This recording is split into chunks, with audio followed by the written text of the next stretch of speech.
Please don't tell them. Just until dawn. My child can't stand another hour. Get in. Both of you. Stay outside and you're dead. On a frozen Thanksgiving dawn in 1883, Wyoming, a Lakota warrior who buried his heart 3 winters ago steps into his barn and finds a bruised white girl clutching a half-frozen baby and a smoking rifle. She begs him not to hand her over to the men hunting her. He has every reason to turn away. The town once let his own wife and unborn child die outside locked doors because of the color of his skin. Yet in that moment, something dead inside Elias Mercer begins to breathe again. One act of mercy on a blood-red morning will force him to choose: protect a stranger and her child, or keep the peace he paid for with silence and scars. Stay until the end. You'll discover how a single sentence spoken across a doorway can forge a family stronger than blood, and why some homes are built not with timber, but with gunfire and grace. If this already grips you, hit subscribe, drop your city or country in the comments, and share so others can find shelter in this story too. The wind came down from the bighorns like a wounded animal, howling across the high plains of Wyoming territory and driving ice needles into anything still alive. Thanksgiving morning, 1883. Red Spur Plateau lay buried under fresh powder, the sky the color of a fresh bruise. Elias Mercer stepped off the porch before first light, boots crunching through the crust. 38 winters had carved deep lines around his eyes and left 2 pale scars across his left shoulder, reminders of a white man's rope and a white man's laugh. Once a Lakota scout for the U.S. Army, now he was nothing the town wanted to name. 3 years since the cholera took Mary and the child she carried. 3 years since every door in the settlement slammed shut while she beat on them with dying fists. Elias had carried her body home through the same kind of wind that hunted him now. He crossed the yard to the barn, breath smoking white, needing the heavy hammer to mend a broken rail before the stock broke out. The door creaked open on leather hinges. Inside it was blacker than sin and smelled of horse, old hay, and something else. Hot iron and blood. A low whimper cut the dark. Elias froze. His right hand dropped to the Colt, riding his hip out of habit. He dragged the lantern from its peg, struck a match. The flare showed scattered straw, a dark smear frozen across the floorboards. And in the far corner, a shape huddled against the feed bins. A girl. White, maybe 19. Face swollen purple and yellow, lips split, one eye almost shut. She wore a man's torn coat 2 sizes too big, clutched to her chest with arms that trembled like aspen leaves. Between those arms was a baby, 4 months at most, skin gone blue at the lips, tiny fists clenched against the cold. At her knee lay a Spencer carbine, hammer still back, barrel warm enough to steam in the lantern light. She saw the gun on Elias's hip and tried to shrink deeper into the straw, but there was nowhere left to go. Her voice came out cracked and raw, barely louder than the wind. Please, don't turn us over. Just till dawn.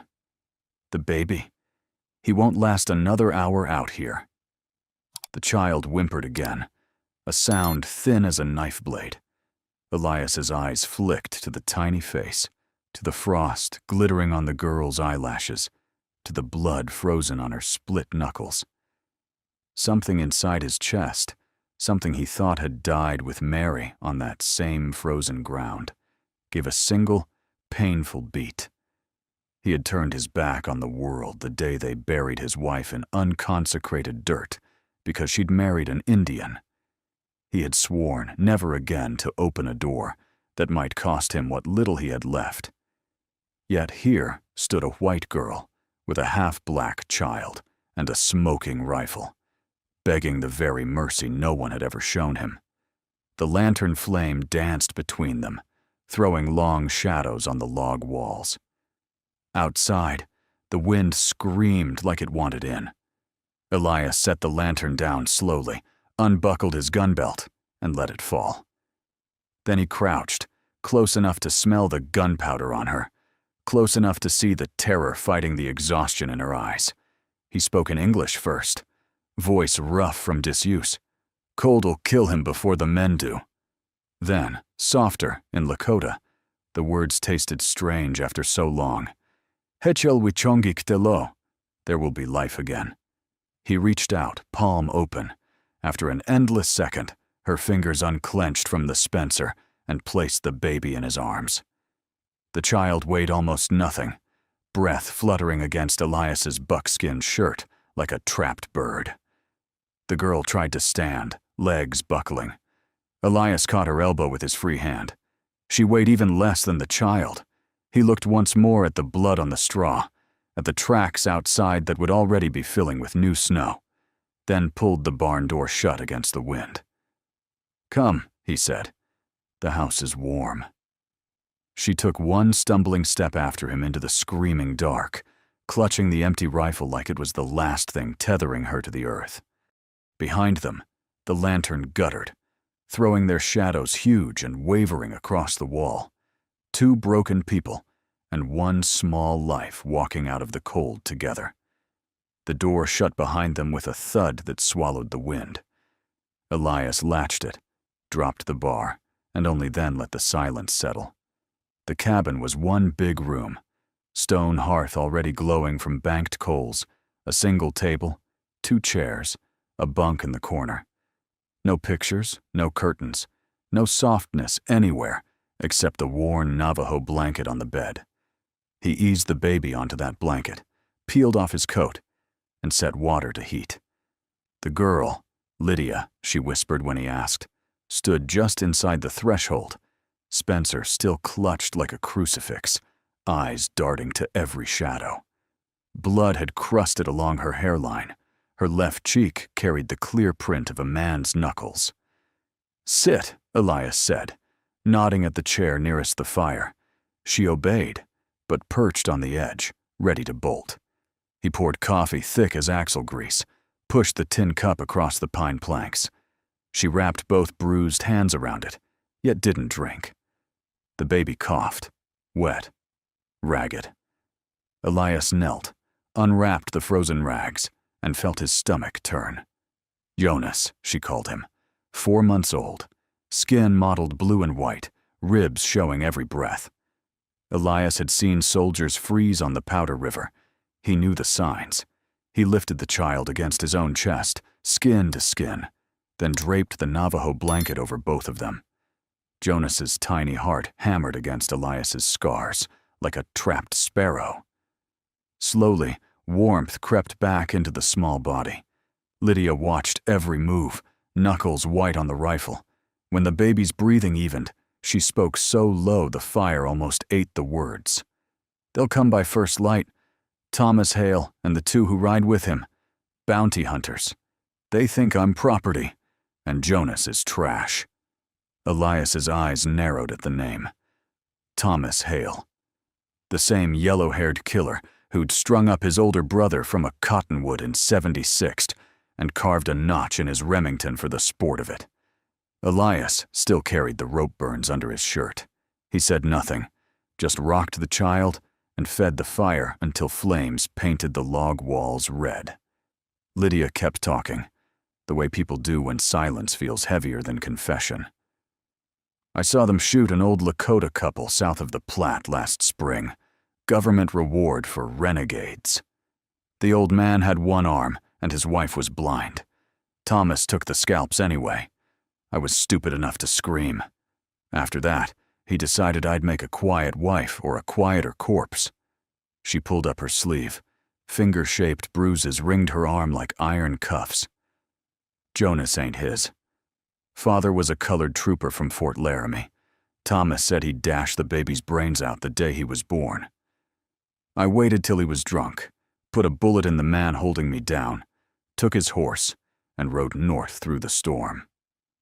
Her voice cracked on the last word. She stared at Spencer leaning against the table, barrel still smelling of burnt powder. Elias rose, laid the now sleeping Jonas in a drawer lined with a wool shirt, then poured hot water over crushed willow bark and dried yarrow. He pressed the cup into Lydia's hands. Drink. Fever'll climb higher if you don't. She drank, grimacing at the bitterness. Outside, the wind shifted. Somewhere, a wolf answered it. Elias checked the shutters, slid the Henry repeater from its pegs above the door, and began loading cartridges one by one, the metallic clicks loud in the small room. Lydia's eyes followed his hands. You could still turn us out. No one would blame an Indian for not wanting white trouble. He didn't look up. I already got white trouble carved into my hide. A little more won't matter. The fire popped.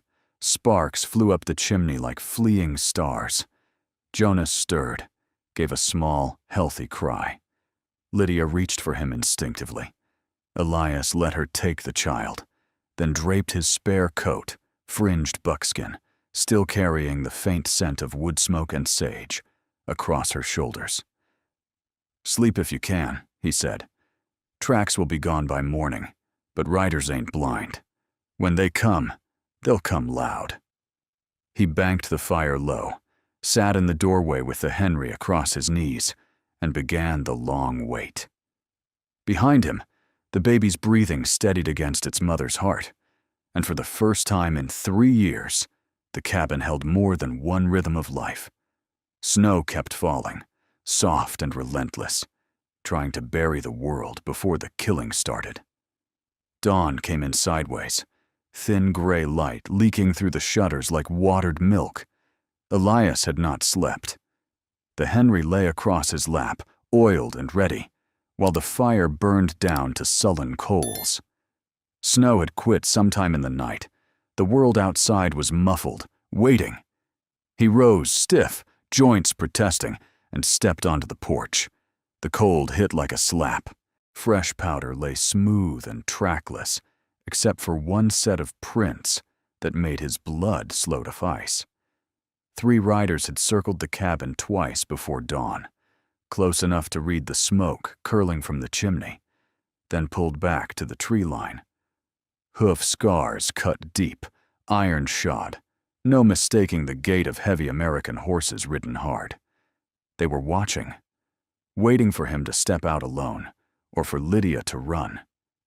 Inside, Lydia was already up. Jonas was tucked inside her coat, feeding from a tin of condensed milk warmed over the coals. Her eyes flicked to the door the instant it opened. "They've been here," Elias said. "No need to say who." She nodded once, jaw tight. "I can take Jonas and keep riding. You've done more than any man had right to ask." Elias looked at her bruised face, at the baby's dark curls against her pale skin, and felt the old rage rise like bile. He had buried enough. "No," he said, in Lakota first, then English. "I let one woman die on this doorstep. Not 2. He moved fast after that. While Lydia kept Jonas quiet, Elias worked the yard like a man laying out a battlefield. Wire snares are hidden under fresh powder along the only trail in. Sharpened stakes in the runoff ditch. A trip line tied to the bell above the barn door that would ring like judgment if any rider came too close. He buried 2 powder charges under the snow at the narrow neck of the draw. Old cavalry trick, enough to drop a horse and break a leg. By the time the sun cleared the ridge, the cabin sat inside a ring of silent teeth. He came back inside, snow crusting his braids, and found Lydia standing at the window, Spencer loaded and resting on the sill. "I can face them alone," she said again, quieter. "You don't owe us your life." Elias poured coffee, black and scalding, and handed her the cup. "Out here, a man's word is the only fence he owns. I gave mine when I carried that boy through the door." He knelt, opened a trap in the puncheon floor, and pulled out an old army haversack. Inside, a second Colt, cartridges, a skinning knife sharp enough to shave with, Then he lifted a loose stone in the hearth and revealed a narrow crawl space behind the chimney, big enough for a woman and child, hidden by smoke and fire. If the shooting starts, you go in here. Door closes flush. They'll never find it. Lydia stared at the dark hole, then at him. And you? I'll be the one making noise. He closed the trap, latched the shutters, and slid the heavy oak bar across the door. Outside, the riders had moved again, closer this time. Elias could feel them the way a wolf feels the trapper's scent on the wind. He turned to Lydia, voice low, steady. Whatever happens today, remember this. The snow will cover blood quickly, but it doesn't cover truth. You and that boy are under my roof now. That still means something west of the Missouri.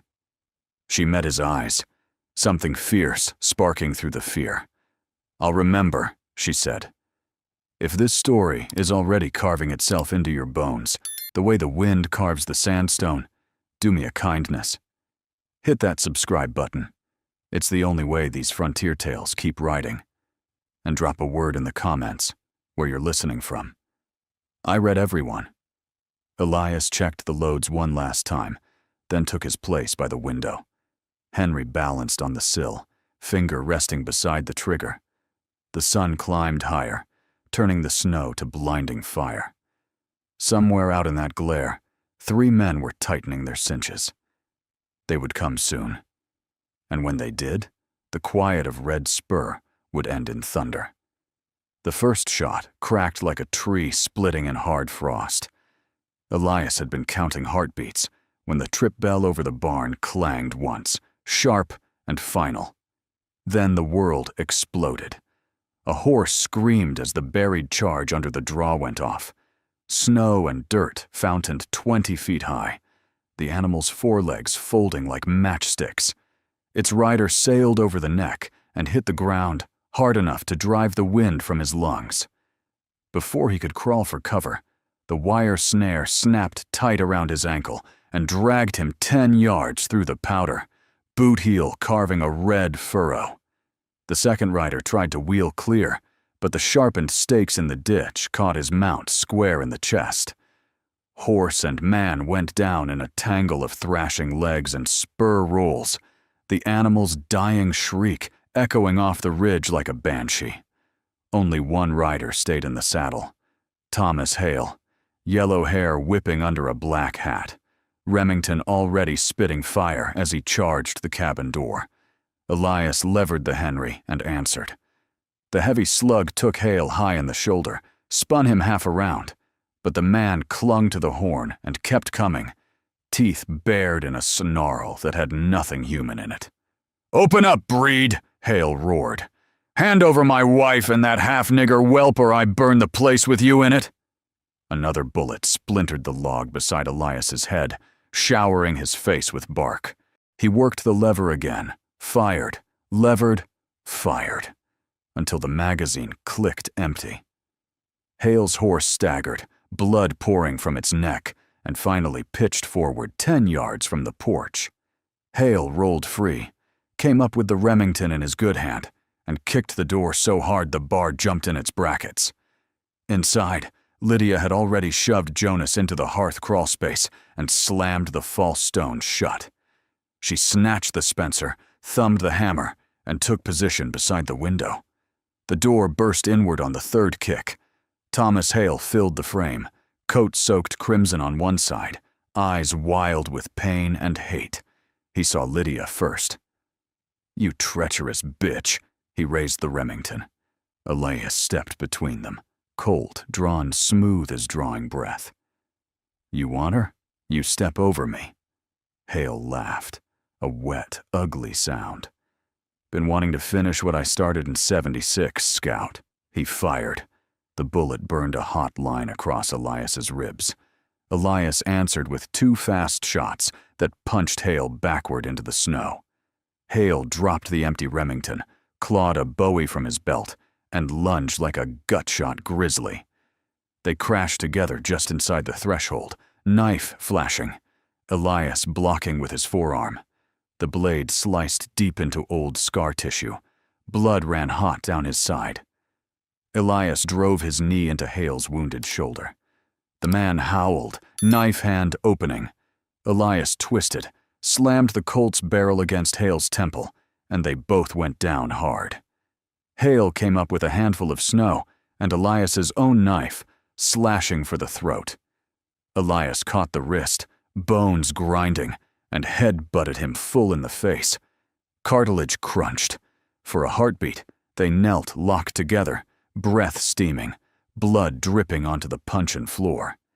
Then Lydia's voice cut through the air like a whip. "Let him go." She stood 3 paces away. Spencer leveled rock steady at Hale's head. Hale spat blood and teeth. "You won't shoot me, girl. You never had the stomach." The Spencer roared. The .56 slug took Thomas Hale dead center of the chest, lifted him off his knees, and flung him backward through the doorway.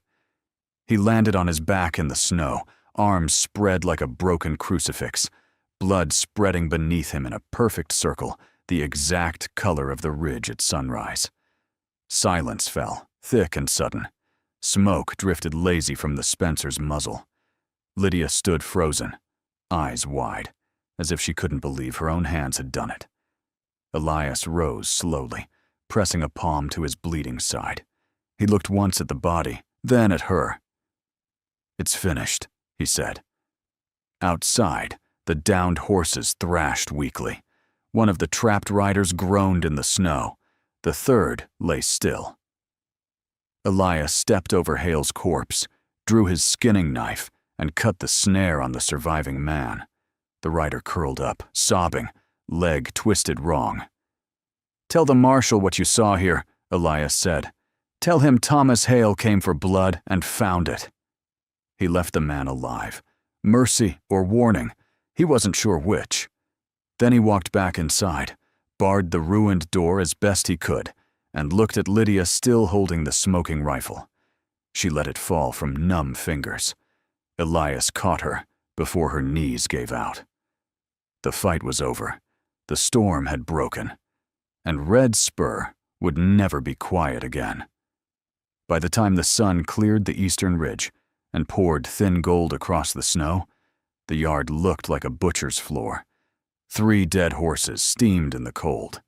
Thomas Hale lay on his back staring at nothing, the hole in his chest already rimed with frost. The surviving rider had dragged himself to his dead partner's horse, thrown a loop over the saddle horn, and vanished down the trail, trailing blood and terror. Word travels faster than any telegraph wire on the frontier. Before noon, the first curious riders appeared on the far ridge. Ranch hands from the Bar Cross, a deputy from town wearing a sheepskin coat 2 sizes too big, then the preacher in his ancient buggy. They came slowly, rifles across their pommels, expecting to find a cabin burned to the ground and a dead Indian. What they found was Elias Mercer sitting on the porch steps, cleaning the Henry with a rag already red, Lydia beside him, cradling Jonas, both of them alive and breathing. The deputy dismounted first, hat in hand. He looked at Hale's body, at the blood frozen in perfect circles, then at Elias. "Marshall's 2 days out," he said. "Reckon this'll wait till he sees it himself." Elias just nodded. Old Mrs. Caldwell from the church arrived next, driving a sleigh pulled by a sway-backed mule. She climbed down stiffly, walked straight past the corpse without a glance, and pressed a thick wool blanket into Lydia's arms. "For the baby," she said. "Knitted it myself. Figured somebody might need it one day." Her eyes flicked to Elias, then away, ashamed of things said 3 winters back when cholera walked the street. The preacher followed, Bible tucked under his arm like a shield. He stopped in front of Elias, opened his mouth, closed it, then finally managed a cracked whisper. "I barred the door on your Mary. God forgive me, I barred it." Elias looked at him for a long time. Snow creaked under shifting boots. "God already judged that," he said. Today he just collected. One by one, the others came. the blacksmith with a sack of oats, and a quiet offer to fix the busted door for nothing, the storekeeper's wife with salt pork and coffee, 2 cowboys who dragged Hale's body to the barn and covered it with a tarp without being asked. No speeches, no sermons, just the small, hard currency of the frontier. Favors done and debts remembered. By mid-afternoon, the yard was empty again except for the wind and the smell of blood starting to freeze. Elias stood in the doorway, shirt stiff with dried gore, watching the sun slide west and paint the ridge the same red it had worn at dawn. Lydia came up behind him, Jonas asleep against her shoulder, blanket tucked tight. "They'll talk," she said. "Some'll say you should have turned us away. Some'll say worse." "Let them talk," Elias answered. "Words don't draw blood. Bullets do, and the bullets are done." She shifted the baby, wincing at the pull of bruises, then reached out and touched the fresh bandage she'd tied around his ribs. "You bled for us. You shot for us," he countered. A long, quiet stretched between them, thin as wire but strong as rawhide. The sun touched the horizon, bleeding light across the snowfields. Lydia stepped past him onto the porch, looked out at the vast white silence, then back at the cabin. Smoke rising steadily from the chimney, coffee on the stove, a cradle Elias had never admitted he kept in the loft, now dragged down and waiting by the fire. She drew a slow breath that didn't shake. Elias moved beside her, his shoulder almost, but not quite touching hers. "Wind's shifting south," he said. "Smells like more snow tonight." Lydia nodded, then soft as falling ash. "I ain't got any place else, Elias Mercer." He looked down at the child, at the woman, at the tracks already filling behind them. He reached past her, pushed the door wide so the last of the day's light spilled across the puncheon floor. "Come on in," he said, voice low as distant thunder rolling away. "You're safe here." She crossed the threshold without looking back. Elias followed, pulled the door shut, and dropped the latch. Outside, the wind rose again, but it no longer sounded like anything wounded. Inside, the fire crackled. The baby sighed in his sleep, and for the first time in 3 bitter winters, the cabin on Red Spur held warmth enough for 3 hearts to beat as one. On the frontier, some things are built with nails and timber. Others are built with blood, snow, and a single quiet sentence spoken across a doorway when the killing is done. And those last longer than any church or law ever drawn up on paper. The snow has settled over Red Spur now, covering the blood and the tracks alike. A Lakota warrior who once had nothing left to protect found 2 strangers freezing in his barn and decided some doors are worth kicking down forever. That single Thanksgiving morning rewrote 3 lives and reminded a whole territory that mercy sometimes wears buckskin and carries a Henry rifle. If this story carved something raw in you, anger at old injustices, hope in unlikely grace, or just the ache of a good frontier tale, drop a word below. Tell me what hit hardest, or where you're listening from under whatever sky you've got tonight. I read everyone. Until the next trail crosses ours, keep your powder dry and your heart open just a crack. See you on the ridge.